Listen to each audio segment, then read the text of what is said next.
불러서 올라갔더니 봐라 되잖아.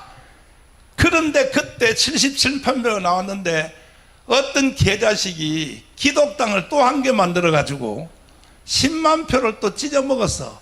그래서 국회에 2번 들어갈 절호의 기회가 또 좌절이 됐어요. 그리고 이제 4년 전에 황교안 총리가 당대표할 때 그때 4.15 총선에서 77만 나왔던 표가 51만 표로 다시 줄어들었어. 자, 나는 이해할 수가 없었어요. 77만이 넘어갔던 표가 어떻게 51만으로 주느냐. 이제 그 원인이 밝혀졌어요. 3주 전부터 드디어 선관위 수사 들어갔어요. 북한에서 해킹을 해서 완전히 투표를 조작한 겁니다. 가장 큰 피해가 기독당이었습니다. 북한이 두려워하는 것이 우리나라 군대 두려워하지 않습니다.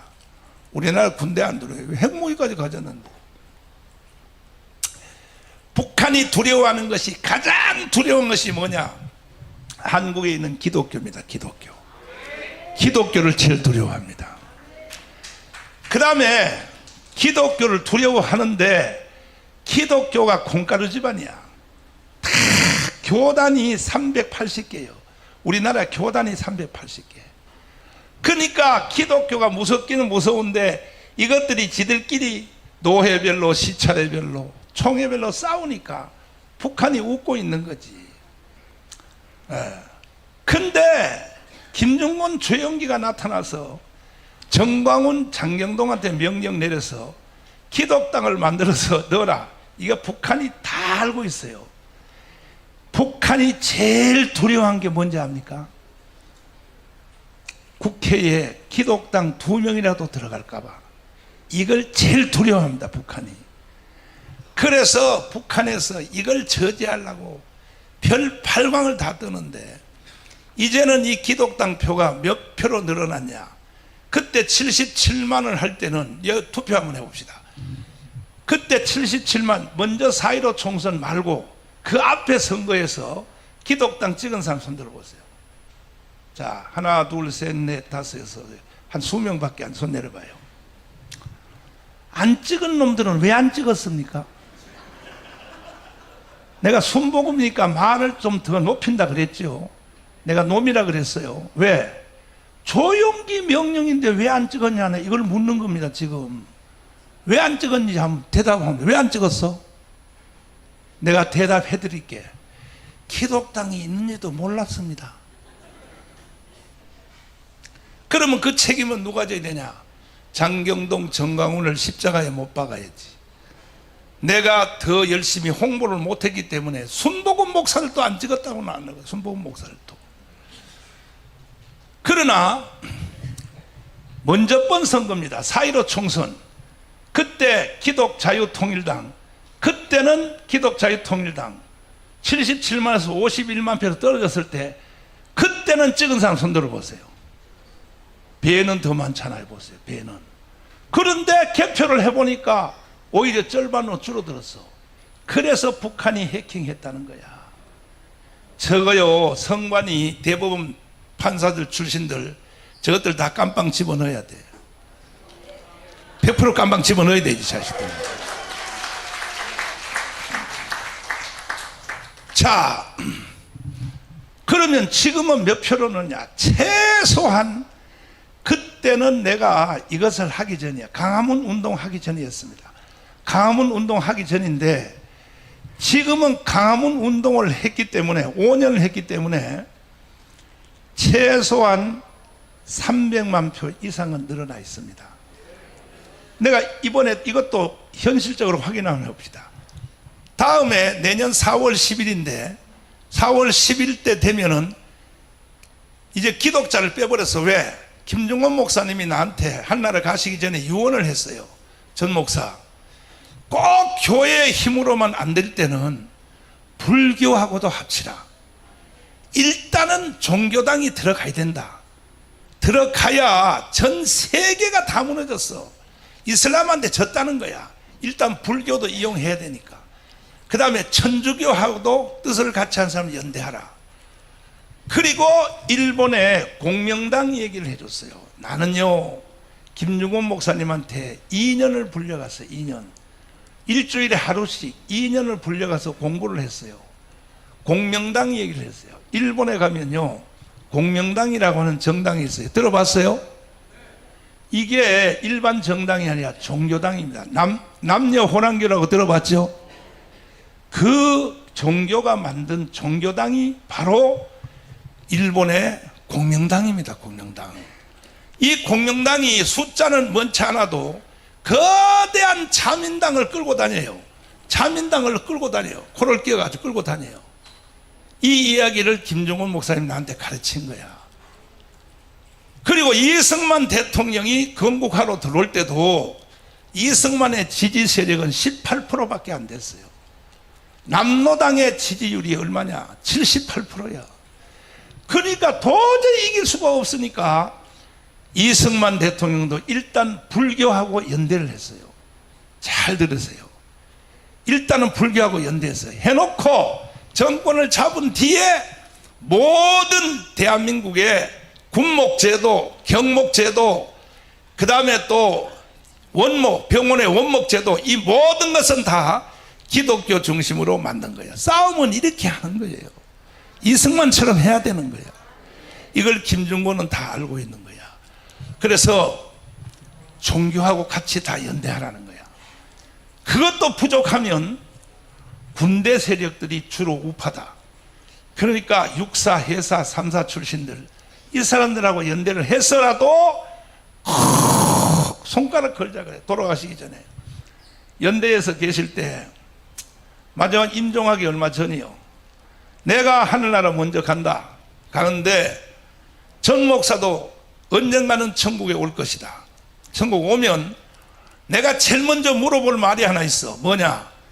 기독당 성공했나? 이거부터 내가 물어볼 거야. 새끼손가락 걸자 그래. 그렇죠. 근데 내가 울면서 안심하고 천국 가세요. 반드시 내가 기독당 만들어서 여의도에다 넣어놓고 어르신 만나러 나도 천국 갈 테니까.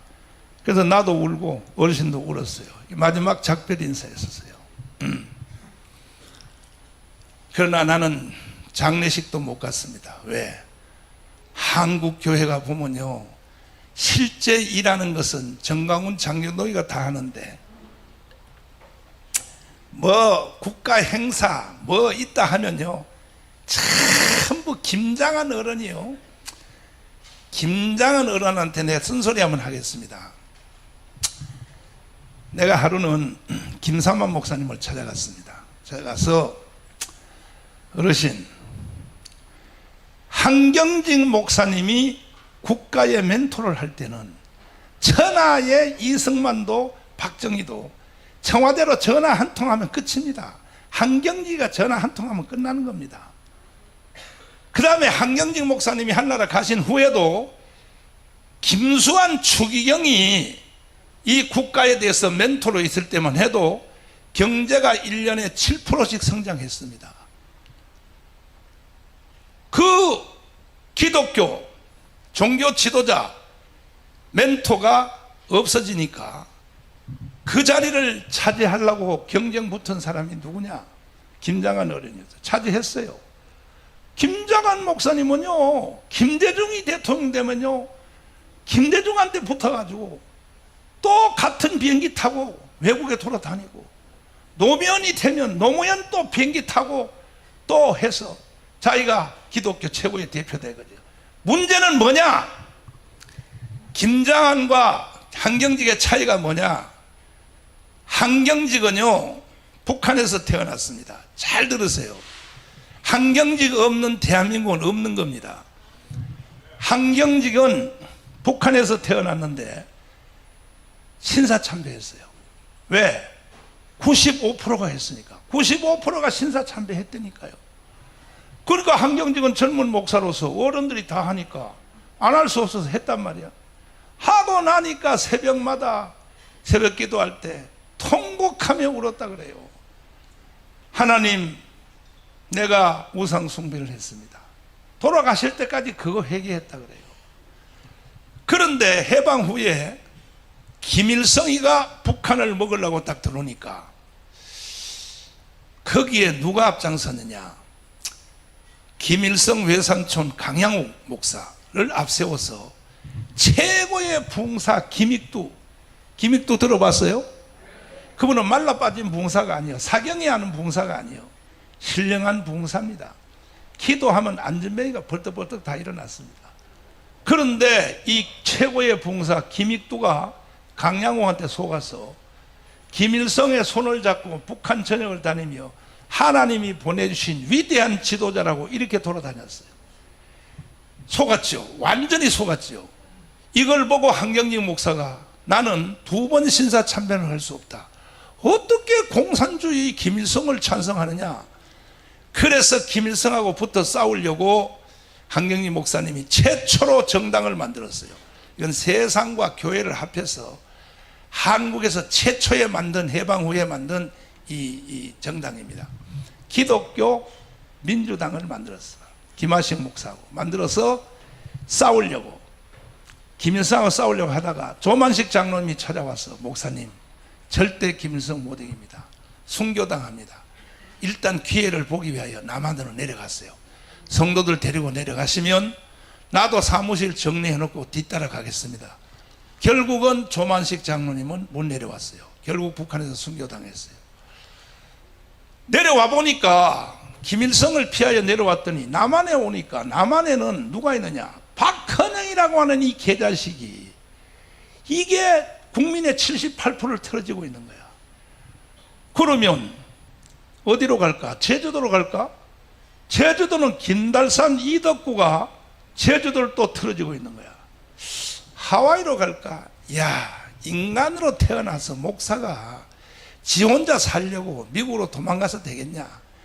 내가 죽으면 죽으리라 하고 영락교회에서 오제도 같이 피나는 오제도 검사를 매 주일마다 요즘 내가 하는 것처럼 내가 주일날 예배 마치고 밥 먹으면서 김학성, 이충군 또 여기 다 있는 사람들 계속 내가 밥 먹으면서 계속 대화하거든요. 계속.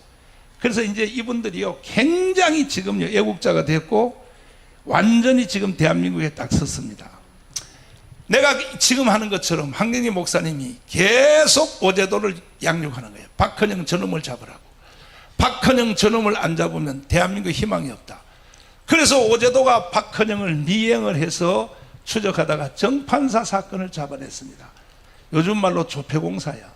돈을 찍어서 지 맘대로 쓰는 거야. 이 박헌영이가 잡아서 결국은 이 박헌영이가 북한으로 도망을 가게 됐어요. 미아리 고개를 넘어서 포천에 가서 지역 발갱이들 보고 상년을 가져오라 그래가지고 살아있는 놈이 관속에 들어가서, 내가 3년 전에 박헌영이가 도망간 그 산길 있죠, 포천에. 그게 지금은 우리나라 땅이 됐어요. 내가 그 길을 다 가봤어요. 3년 전에 박헌영이 일로 도망갔다고 상년을 메고 상년 노래 부르면서 가니까, 그때 이제 남북한이 처음 나눠줄 때니까 미군들이 경비하다가 스탑 서랄 어디가? 그랬더니 여기 바로 요 저 앞산이 우리 선산인데 거기 가서 장례식하고 올라가된다니까 미국이 오케이 그럼 갔다 와. 그래서 상례를 통과시켜 줬는데 상례가 통과되자마자 북한 땅에 가서 관속에서 톡 튀어나와서 박헌영 이놈이 미군들 보고 메롱하고 평양으로 도망갔습니다. 가서 김일성을 만나서 뭐라고 선동하느냐? 내가 남조선의 78%를 남로당으로 완전히 장악해놨으니 전쟁 필요 없어. 그냥 38선에 총소리 몇 발만 내면, 팡팡 내면 그냥 한국 안에 있는 남조선의 남로당들이 동시에 다 일어나서 불을 지르고 폭동을 일으켜서 북한 인민군대가 손쓸 필요 없이 자체로 다 망하게 돼 있으니까. 그랬더니 김일성이가 이렇게 물었어요. 확실하냐고 그랬더니 확실해요. 증거를 보여주세요. 증거? 그러면 너 북한에서 선거 한번 해봐. 그래서 박헌영의 권유로 8월 25일 날 북한 선거를 하게 되었어요. 우리나라 선거는 50선거야. 선거를 하게 됐는데 놀라지 마세요. 놀라지 마시라니까요. 북한 선거에 대한민국 국민들 남로당을 중심하여 밤마다 도토리 도장을 파서 도토리 도장을 파가지고 딱딱 찍어가지고 쉬 하면서 찍어서 북한에다 갖다 바친 표가 몇 표냐? 540만 표야. 북한으로 갖다 바친 표가. 증거 보여드릴게요. 보세요. 이거 보세요. 이게 바로 북한으로 넘긴 남한의 표입니다. 남한의 표. 이 사진은 어떻게 생겼느냐? 노태우 정부 시절 때 고르바초프를 제주도로 불렀어요. 불러서 돈을 30억 불을 빌려주고 해방 전후에 기밀, 러시아가 가지고 있는 기밀 문서를 다 넘겨달라. 30억 불을 주고 노태우가. 그랬더니 고르바초프가 돌아간 뒤에 이 사진을 우리한테 넘겨줬어요. 이 사진을 보세요. 꼼짝 못하지. 경상도 표 여기 보세요. 다 제주도 표 여기 다 있잖아요. 여기 보세요. 이 사진이 고르바초프가 넘겨준 거예요. 이것이. 그러니까 박헌영 말이 거짓말이 아니었어요. 그런데 어떻게 하여 6.25 전쟁을 이 말을 믿고 스탈린한테 동의를 받고 모태똥한테 동의를 받아서 1950년 6월 25일이 뭐 하는 날이에요? 여러분이 대답 안 하는 거 보니까 정강훈 야 이 개자식아, 내가 초등학생인 줄 알아 이 자식아 그런 걸 물어? 그래도 한번 해봐요. 1950년 6월 25일이 뭐 하는 날이에요? 6.25를 일으켰어요. 일으키면 서울까지만 가면 남쪽은 남로당들이 다 일어나서 자체로 광주 사태 같은 걸 일으켜서 해결된다고 하고 3일 만에 서울을 왔더니 아니 남한에서 안 일어나는 거야. 왜 안 일어나느냐? 참, 나는 대한민국의 근대사를 목숨 걸고 공부했는데 지금요 내가 공부한 이 근대사를 우리 며느리 양메리가 어제도 내가 방송하는 걸 보니까 나보다 더 잘해. 아니, 설교하는 게 아니고 한국 근대사를 양메리가 하는데 우리 며느리 양메리 몰라요? 양메리 모르는 사람들은 점심 안 줘 있다가 얘가요 내가 감동을 먹었어요. 항상 일주일에 한 번 와요. 아버님 이때는 무슨 일이 있었어요? 남로당이 이때는 뭐 했어요? 하나가 지금 10가지를 알아. 그래가지고 이걸 가서 자기 아버지 교회 가서 이승만 포럼을 하는데 안 들어본 사람은 이따가 내가 메시지 넣어줄게 한번 들어보시라니까.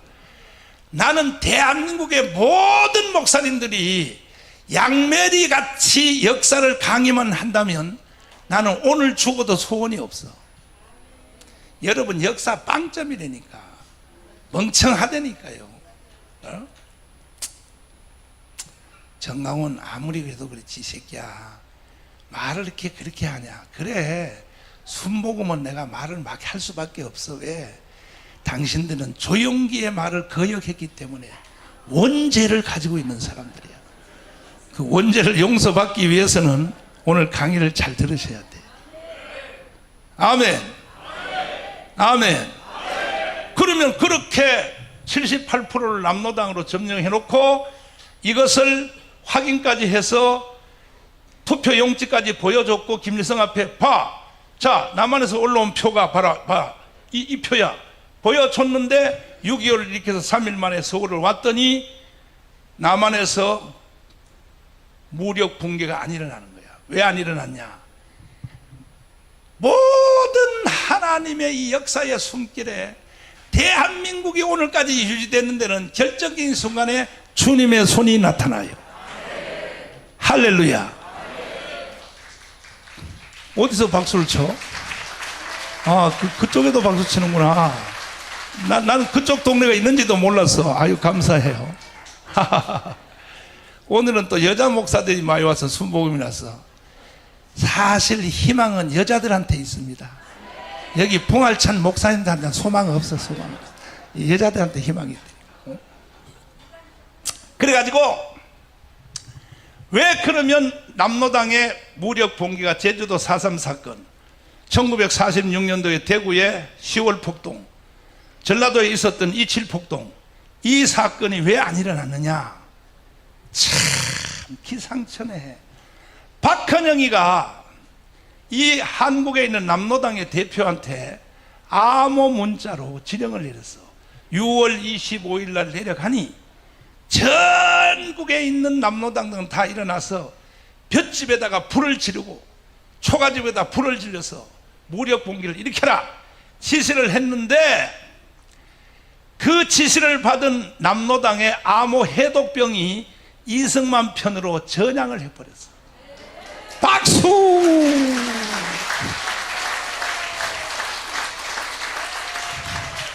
여러분, 오늘 여기에 돈 50만 원 달라고 왔지? 돈요 1000만 원씩 내고 가야 돼.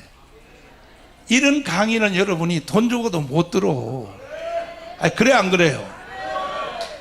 저 새끼 돈 안 주려고. 아니, 돈은 준다니까. 일단 내가 돈 준다 그러면 주는 거지.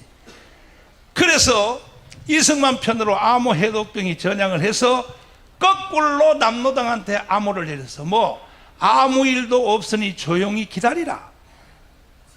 6.25 일어난다고 하는 게 뒤집어서. 그래서 지리산에 숨어있는 빨치산들이 인민군이요 전라도까지 왔는데도 6.25 전쟁 일어난지도 모르고 저 지리산에 숨어있더라는 거야. 이게 하나님의 역사 아닙니까? 이게 하나님의 영광의 박수. 그래서 오늘날 대한민국이 존재하는 이유는 첫째, 한경직 때문에 존재하는 거예요. 한경직이가 박헌영을 북한으로 추방 안 했으면 대한민국은 없는 거예요. 그리고 내려와서 두 번째 당을 만들었어요. 뭘 만들었냐? 기독교 사회당을 만들었어요. 만들어서 진행을 하다가 이승만 대통령이 귀국하여 자유당을 하는 걸 보니까 이름만 다르지 기독자만 없지 속성은 다 똑같아. 왜?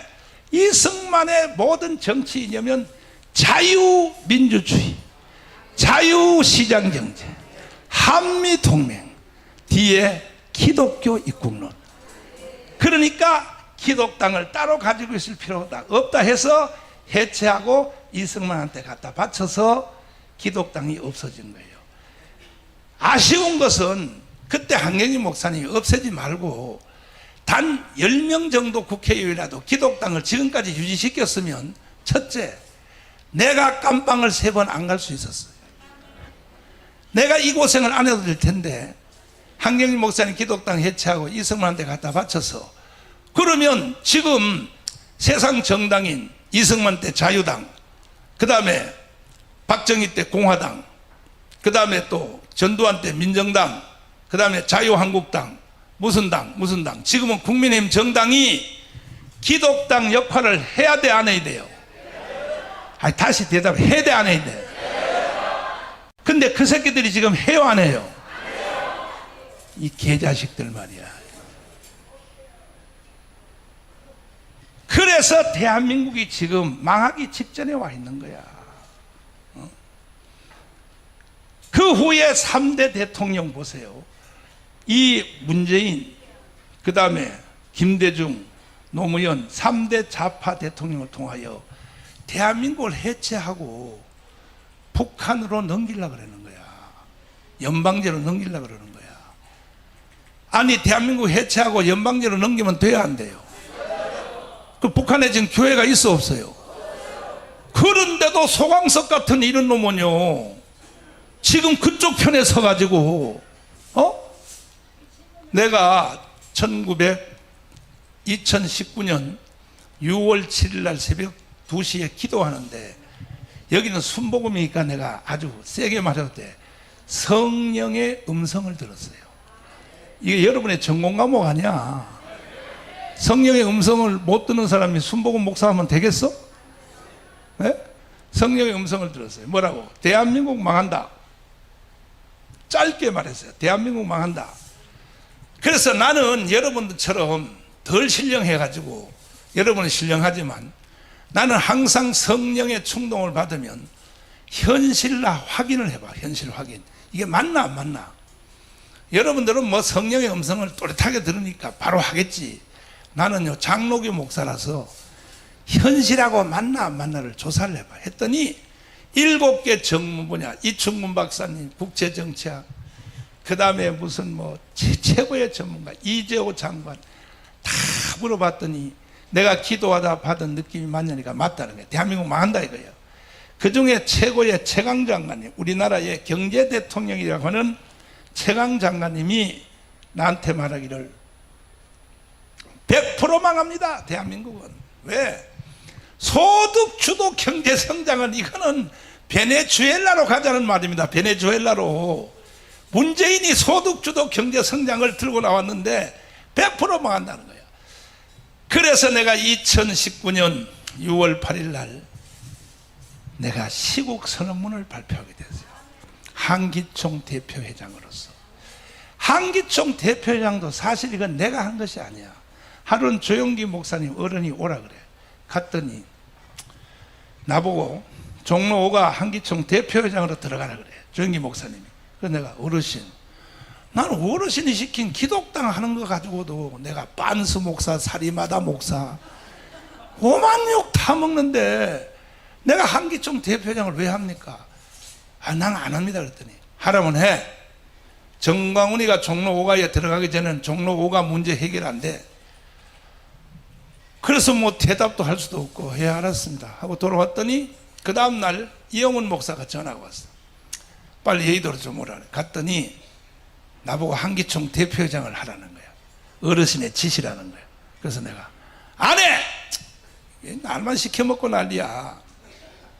그랬더니 왜 안 하냐 그래요. 나는 김중곤 조용기가 시킨 기독당 하나 이것만 열심히 해서 2명이라도 여의도 놓으면 한국 교회를 위하여 내가 하는 전공과목 부흥회 목회하는 거, 전교도 영성훈련 목사들 교육하는 거 이거 외에 난 다른 것은 안 한다고. 그랬더니 이영훈 목사가 나를 살살 꼬시면서 뭐라 그러냐면 이렇게 말해. 그러면 기독당을 내가 도와줄게. 그래서 어떻게 도와줘 그랬더니 내가 순복음 교단 전체 합해서 100만 명의 서명을 받아서 기독당으로 넣어줄 테니 날 보고 한기총 대표회장을 해달라는 거야. 그래 진짜 해줄래? 해준대. 하나서 바꿔서 하자는 거야. 근데 여의도 이영훈 목사는 약속을 지켰어요. 지금까지 여의도에서 이 당에다가 서명 용지를 내준 것이 97만 개야. 거의 100만 개 완성이 다 됐어요. 오늘부로 100만 개 완성될 줄 믿습니다. 그래서 옛날에 77만의 분기점이 넘었을 때도 사실은 거기 핵심 중심은요 순복음이었어. 순복음 때문에 그렇게 된 거야.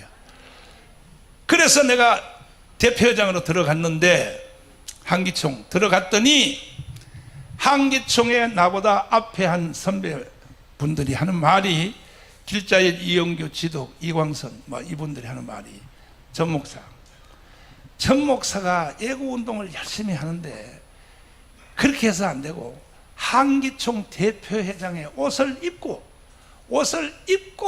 애국운동을 하면 세상 사람이 보는 권위가 다르니까 그래서 내가 하겠습니다 했더니 임원회, 실행위원회, 총회까지 전체 인준을 받아서 애국운동원 대표회장인 정강훈 목사님이 위임하고 그 다음에 장소, 시간, 모이는 동원, 재정까지도 전체 대표회장한테 위임한다. 이게 바로 한기총회 모든 임원회, 실행위원회, 총회 결의사항입니다. 그래서 내가 한기총 대표회장 이름으로 시국선언문을 7개로 발표를 했습니다. 한번 띄워주실래요? 자, 이게 내가 시국선언문 한 겁니다. 이 시국선언문 하나가 사실 내가 이 시국선언문 발표하니까 조갑재 TV가요 이걸 가지고 해설을 했어요. 내가 시국선언문 하는데 뭐라고 해설한지 알아요? 3.1 독립선언문 후에 최고의 문장이라고 그래서 조갑재 선생님이. 이것도 박수를 좀 쳐줘봐요. 이것도 풀문장 한번 쳐봐. 풀문장. 이게 내가 시국선언문 한 겁니다. 자, 존경하는 5천만 국민 여러분, 우리 한국교회는 135년 전에 이 땅에 들어와 민족의 개화, 독립운동, 건국, 6.25 새마을운동, 민주화 중심에 서 있었고 오늘날 세계 10위권의 대국이 되기까지 모든 희생에 앞장서 왔습니다. 맞아요, 안 맞아요? 안 맞아요? 그러나 이처럼 자랑스러운 자유민주주의 국가인 대한민국이 문재인 정권에 인하여 종북화, 공산화되어 지구촌에서 사라질지도 모르는 위기를 맞이했습니다. 문재인 정권은 그들이 추구하는 주체사상을 종교적 신념의 경지로 만들어 청와대를 점령하고 검찰, 경찰, 기무사, 국정원, 군대, 법원, 언론, 심지어 우파 시민단체까지 완전 점령하여 그들의 목적지를 향하여 달려가고 있습니다. 내가요, 이 시국선언문을 발표하는 것도 집에 앉아서 막 쓰면서 수정하고 막 사전을 찾고 한 게 아니고 차 타고 가다가 그냥 전화로 우리 교회 사무실로 미숙이한테 미수 워드 쳐봐. 지금부터 내가 부른 대로 써. 차 타고 가면서 입에서 그냥 쭉 뿜어낸 것이 이게 시국선언문입니다. 이거는 정가훈 목사가 한 게 아니라 성령이 하신 거예요. 성령이 차 타고 가면서 했다니까. 차 타고 가면서 했더니요, 세상에 목사들이 못 알아듣는 거예요. 장로님들도 못 알아들어. 그런데 이게 누가 알아들었냐? 강남에 있는 집사님들이 알아들었어. 그래서 난 그때부터 왜 강남에 살아야 되는 이유를 알게 된 거예요. 강남 성도들하고는 종류가 알고 그냥 시청 앞으로 강원강 뛰어나오기 시작하는데, 뛰어나오니까 이게 문재인이가 겁을 먹어서 소강석을 나한테 보냈어. 그래서 날 보고 만나자 그래. 그때까지는 소강석하고 나하고 사이 좋았어요. 나보고 그래, 형님 한번 만나자고. 그 신라호텔에서 만났더니 참 형님 말이야, 아니 살아있는 권력이요 왜 문재인 대통령하고 싸우려고 그래. 그러지 말고 문재인도 개인적으로 만나보면 사람이 좋은 사람이야. 나를 설득하면서 문재인하고 같이 가자 이거야 나한테. 그 내가 언제 같이 안 간다고 했냐. 평창 동계올림픽에서 간첩의 왕인 신영복을 가장 존경하는 사람이라고 말한 거, 그거 국민 앞에 사과하고, 그때 그 말 할 때에 현직 미국의 부통령, 펜스 부통령이 듣다가 나갔잖아요. 그 사람이요, 부통령이니까 세계 2인자입니다. 2인자. 트럼프가 1인자고 듣다가 나갔어요. 일본의 아베가요 중간에 나가니까요 국가 정상들이 줄줄줄 다 따라 나갔어요. 그리고 김영남, 북한의 행정수반의 2인자 김영남, 그 다음에 그 기집애 김여정, 그 기집애를 앞에 앉혀놓고 이 문재인 이 개새끼가 거기서 기쁨전 노릇을 하는 거야. 그 말이 바로 이 말입니다. 들어봐. 이게요 누구한테 하는 말인지 압니까? 그 김영남하고, 김영남도 필요 없어, 김여정 기집애 걔한테요 재롱떠느라는 짓이에요. 재롱떠는 말이 이 말입니다. 들어보세요.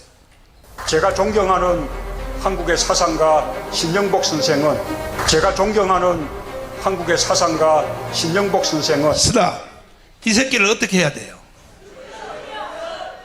가면서 봐. 여기도 빨갱이가 몇 명 있는 것 같아. 다시요. 이 새끼 어떻게 해야 돼요? 어떻게 해야 돼요? 그리고 끝까지 이 새끼는요 5년 동안에 평화협정, 종전협정, 그리고 주한미군을 철수하고 전쟁 없이 연방제로 통일하자, 이 짓을 5년 동안 하다가 평화협정 하면 돼야 안 돼요? 종전협정 하면 돼야 안 돼요? 자, 별 3개짜리를 모시겠습니다. 황준성 장로님 어디 계시나요? 한국이가는 앞으로 나오세요. 왜 평화협정하고 종전협정을 하면 이건 북한에다 나라를 갖다 바치는가? 그 이유를 우리 장로님은 골 때리는 고신측 장로입니다. 4대 장로님이에요. 4대 장로님. 형님도 목사님, 동생도 목사님, 장로님의 아들도 목사. 그런데 하나님의 은혜로 1사단장 했어요. 1사단장 알지요? 사단장을 해도요 종류가 달라요. 저 동해 쪽에요 인제, 평통, 인제 가면 언제 오나 원통해서 못 살겠다. 그쪽에 사단장하고 다르다. 1사단장 그리고 1군단장, 거기다가 외국에 가서 자유툰 부대의 총사령관. 자, 박수로 모시겠습니다. 자, 일로 오십시오. 장군님, 평화협정을 하면 왜 안 됩니까? 그거 한번 설명 좀 한번 해주세요. 평화협정. 세계 역사상 평화협정 또는 종전선언 뭐 이 두 가지 이것으로 인해서 전쟁을 예방하거나 억제하거나 또 전쟁을 중단했다가 성공한 예는 한 번도 없습니다. 그 가장 대표적인 예가 1973년에 미 국무장관 키신저가 월맹과 파리에서 서명한 파리 평화협정입니다. 이 파리 평화협정은 평화선언 또는 평화협정 중에 교과서라 할 만큼 야. 완벽한 내용을 담고 있습니다. 이렇게 하라. 거기에다가 이것을 어떻게 감시하자. 완벽하게 해서 키신저는 노벨 평화상 수상까지 했습니다. 그런데 어떻게 됐습니까? 채 1년 반을 버티지 못하고 1975년에 월맹의 구정공세에서 무너졌습니다. 파리 평화협정에 의해서 미군이 철수할 때 베트남에 남기고 간 무기는 전투기, 전차, 장갑차, 포병해서 그때 세계 4위의 군사를 갖고 있었습니다. 그런데도 전투화도 다 쓰지 못하고 소총밖에 없는 월맹군 베트콩한테 졌습니다. 왜 졌느냐 하면은 전쟁을 제대로 해보지도 못하고 베트남 내부에서 간첩의 선동과 왜곡에 놀아난 성녀 신부를 포함한 그 인원들 때문에 아예 싸워보지도 못했습니다. 자, 그때 베트남의 인구는 2천만 명이었습니다. 그런데 제가 방금 말씀드린 간첩들, 선동에 놀아난 국민들까지 합쳐서 9만여 명밖에 안 됩니다. 그럼 10만 명 치면은 여러분 몇 프로입니까? 5%도 아니고 0.5%입니다. 그런데 손 한 번 못 쓰고 망해버렸습니다. 나중에 보니까 여러분 그 티우 대통령의 뒤를 이어서 대통령 선거를 했는데 야당 대표가 간첩이었습니다. 야당 대표 후보가 간첩이었습니다. 육군 참모 차장이 간첩이었습니다. 군과 공무원 도처에 있었습니다. 심지어 공군 조종사까지도 간첩이었기 때문에 월맹군을 가서 폭격하라는 명령을 내렸더니 가다가 돌아와서 대통령 궁을 폭격했습니다. 기가 막혀. 우리 정광훈 목사님께서 아까도 말씀하셨습니다. 우리나라 망한다.